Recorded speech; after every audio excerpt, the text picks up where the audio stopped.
All right, happy Monday, ladies and gents. Hope you guys all had a nice Mother's Day. Treated your mom right yesterday. I definitely took care of my wife, and I'm exhausted. It was a long day. But we got to show thanks to our moms, right? All right. So we are now, we've been working with uh, quantitative data, right? Where we're using numbers.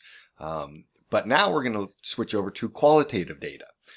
We're going to be looking, in this case, we're going to be looking at words. Specifically, we're going to be looking through some Twitter accounts for certain phrases or words to see what we can tell from that. There's actually quite a bit in this particular unit. So I'm going to try to break these down into small pieces. So today we are going to be looking at doing some basic sorting of data. What kind of data will we be using? If you look right here, we're going to be using secondary data, secondary uses of data. Data that are publicly available on the web are subject to a host of secondary uses. As the consumer of these data, there are a few questions to ask. Who collected the data and why were they collecting it? When was the data collected and how old is the data? What was their original purpose? What are the strengths and limitations of these data for your problem? How are the data organized? How do you access them? And is there someone who you can ask for help if you have questions? So you really got to know, if you're looking at a data set, why was the information collected? What was the purpose behind it? When was it collected? And who was collecting it? Because that could influence the data that was collected. So what we're going to be doing is we're going to be looking at a Twitter file, and let me go to that.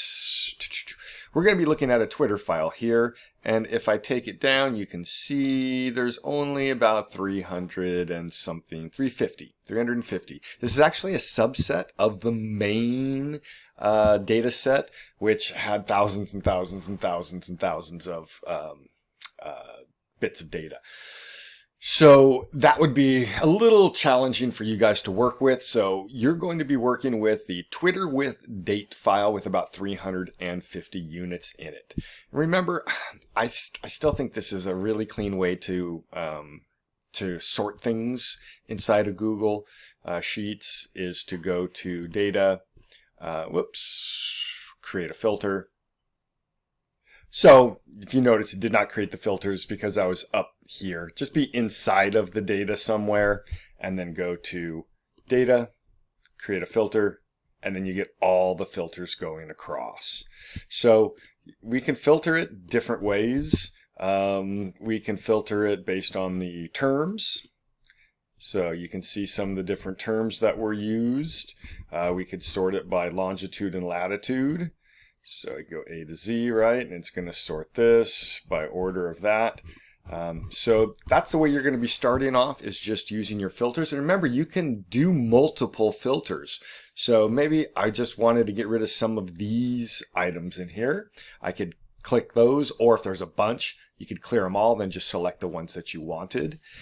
Same for the search term, right? We could figure out which search terms are available in here and then determines which ones we actually want to include in our search.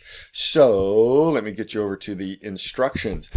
Not a ton to do today. Tomorrow's going to be a little more challenging, but today all I want you to do is load the Twitter with date file, and I'll get rid of that weather one. And then you're going to create a subset of Twitter data that includes only tweets that contain spring is here. Then they want to know how many tweets contained the phrase spring is here. Then what other search terms could you use to could you include that might indicate spring? So you want to look at the results and see the way that people answered, and then figure out which one would be another way that you could that would indicate spring is coming.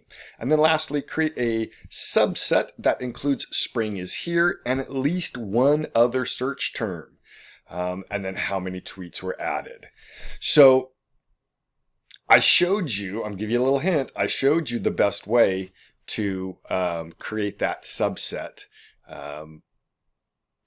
earlier in the video. So there's your hint, ladies and gents.